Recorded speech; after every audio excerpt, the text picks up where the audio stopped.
What's up, you guys, and welcome back to my YouTube channel. If you are new here, my name is Celeste and I post faith-based content primarily, but I also share a little bit about my life, productivity, health, happiness, random stuff, thrifting. I share all the things. And if you are not new here, welcome back, you guys. So we're back in my trusty old spot in the living room. My lens has a mark on it and it does not look very clean.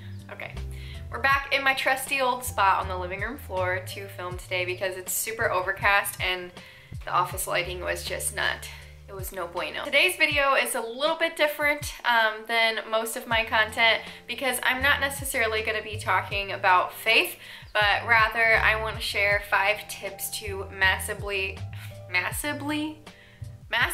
improve your mental and physical health.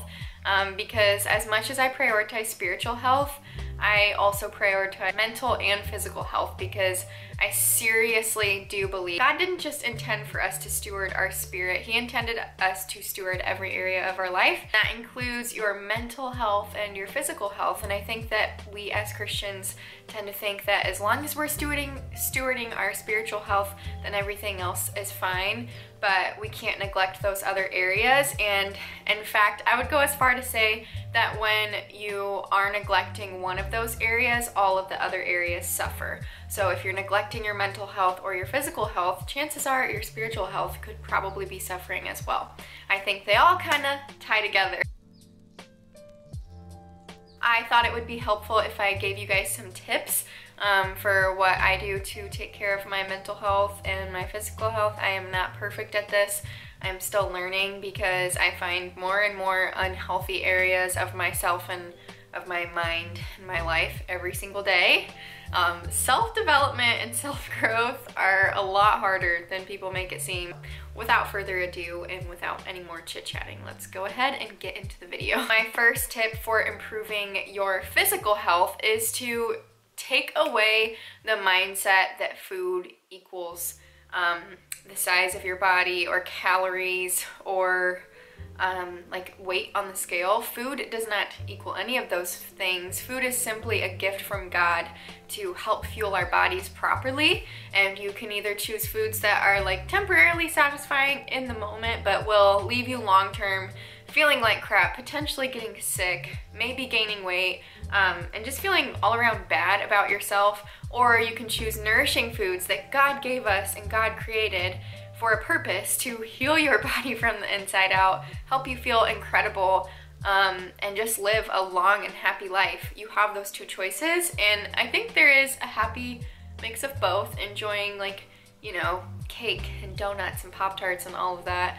but also enjoying the ability to eat vegetables and fruits and make your own food. When I finally made the switch of taking the whole diet culture, I guess, from your food and the idea that food equates to how your body looks, when you take that mindset away, it's so much more freeing. And I also try to remind myself that nothing is off limits to me. If I want to have junk food, I can have junk food, but if I also want to have a healthy, organic, home-cooked meal, I can have that.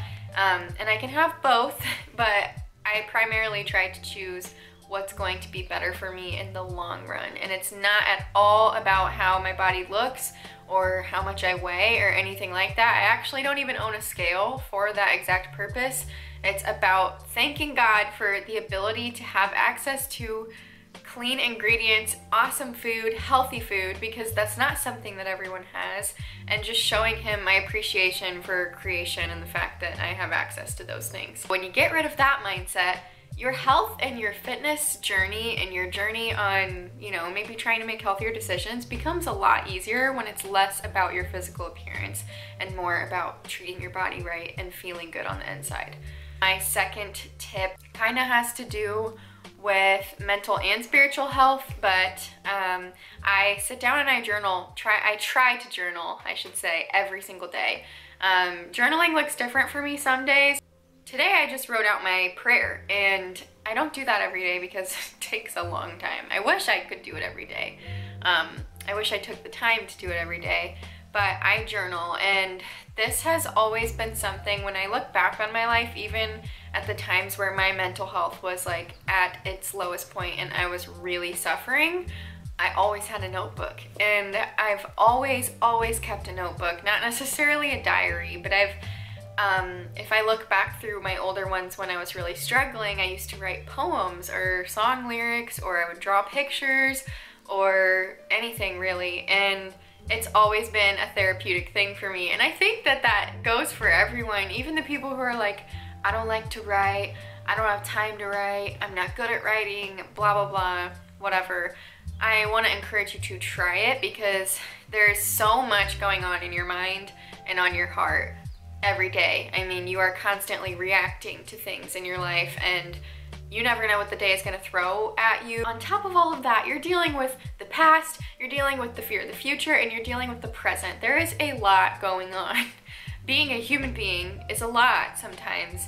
And so I think to have an actual outlet where you can get it out of your head and onto a piece of paper is so therapeutic and so helpful. And you can do it in the form of prayer, or you can do it in the form of writing down everything that's stressing you out right now. Make a list, and then at least it's out of your head. You can do it in the form of gratitude journaling, writing down your prayers, writing out what pains you, drawing pictures, whatever, write songs, write poems, but it's a really nice outlet, and I think that it's a really symbolic way of getting things out of your head, because you're taking what's up here and putting it physically down on a piece of paper, and then you can turn the page, and it's just like a really therapeutic thing to feel like, you know, you're letting it out and you're moving past it. You guys already know this, but I write down what I'm grateful for every day. Even on the days where I'm like, I don't really know what I'm grateful for, or I'm not in the mood for this, I still do it, because it's just so important to practice gratitude, especially in those moments where life is really getting you down and it feels like you may not have anything to be grateful for. Force it out of you. The only way to be grateful is to practice gratitude, and if you're not practicing it, you're probably taking a lot for granted.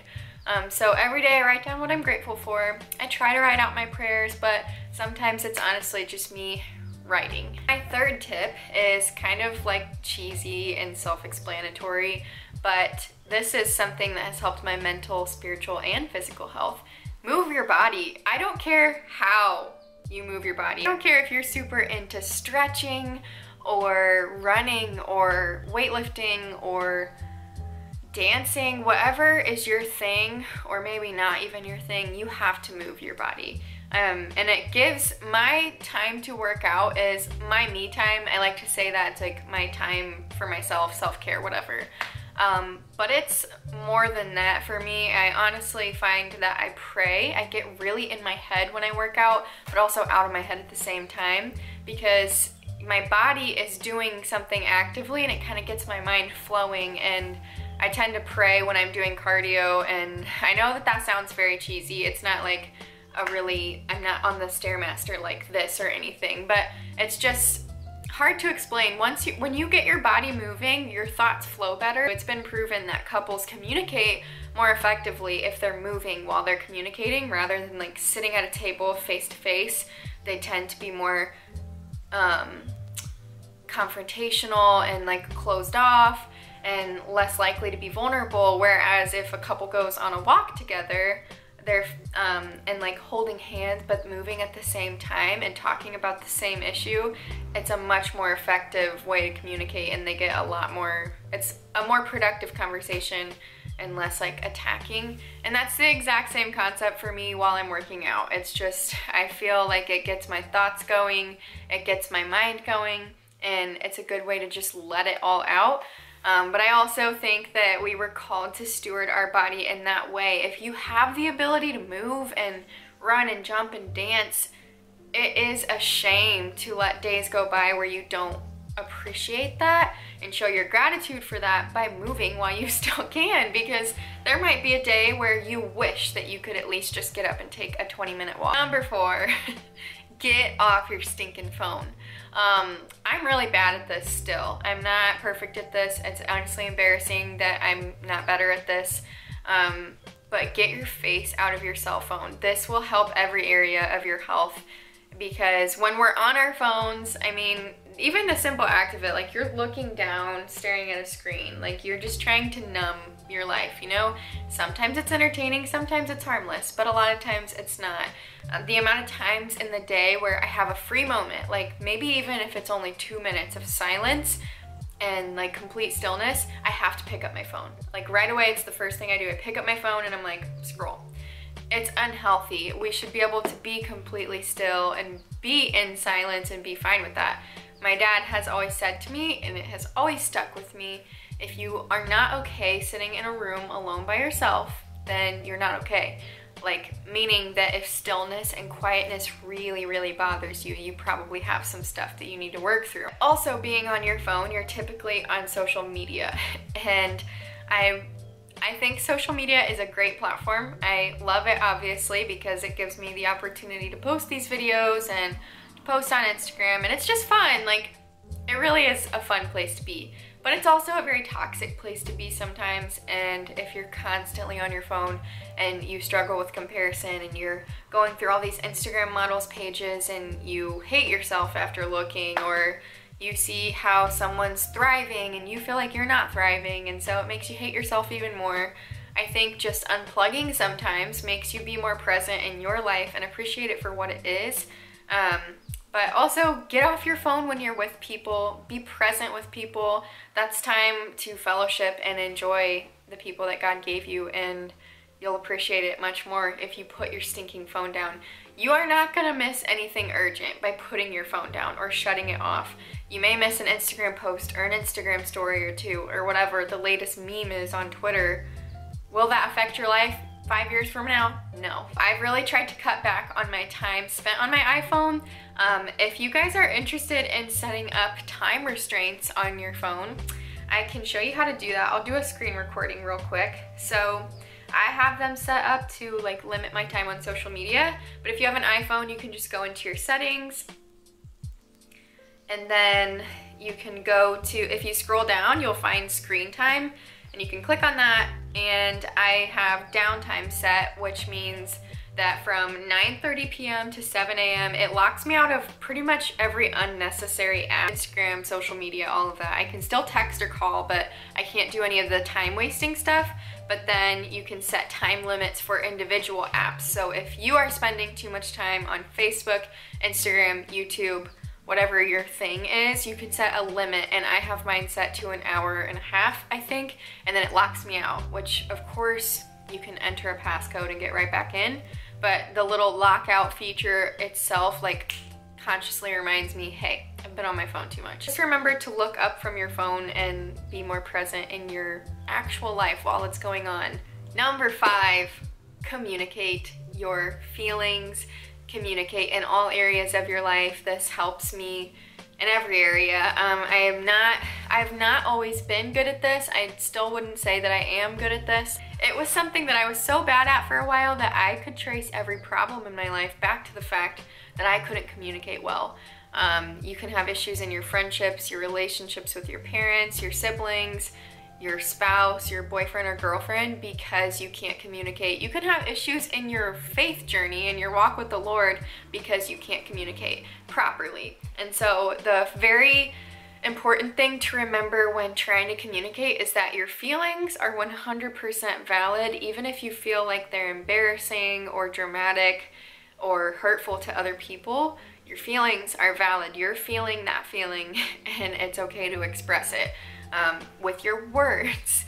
And I used to just bottle up and bottle up and bottle up everything, and it would make things just so horrible, because oftentimes, actually 100% of the time, if you're not expressing what you're feeling or communicating with someone, they probably don't know that they're even hurting you, or that they have hurt you, or that you're struggling with something. People can't read minds. But there are times when I can feel like my depressive thoughts or my toxic habits slipping back into my life, or my anxiety is kind of running rampant, and I do have a way harder time communicating when those things are coming back into my life or into my mind. And so then I start to bottle up and I start to pretend a lot that everything is fine, and then I have a breakdown in the shower. Like, I'll be in the shower crying, or you know, we'll be watching an episode on a show and one thing will trigger me and I'll be like, so it's a lot harder for me when my anxiety and depression are like at a high. It's harder for me to communicate, but I have to remember that it's also crucial for me to communicate. Even if you're communicating to someone and they don't say anything back to you, I think it's really awesome and therapeutic and healthy to just have someone that you can blurt it all out to, word vomit to, and they're just willing to listen. Your emotions, your feelings, they're not too much for anyone to handle, and they're not too much for Christ to handle. Those are my 5 very small, but hopefully practical tips to improve your mental and physical health as well as your spiritual health. Hope that you guys enjoyed this video and found some really helpful tips from it. If you did, please make sure to give it a thumbs up. It really helps support my channel. And make sure to hit the subscribe button to join the Happy Soul Tribe if you haven't already. Always make sure you go out of your way today to love on someone, make them feel extra special just because they are, and I will catch you guys in the next video. Bye guys.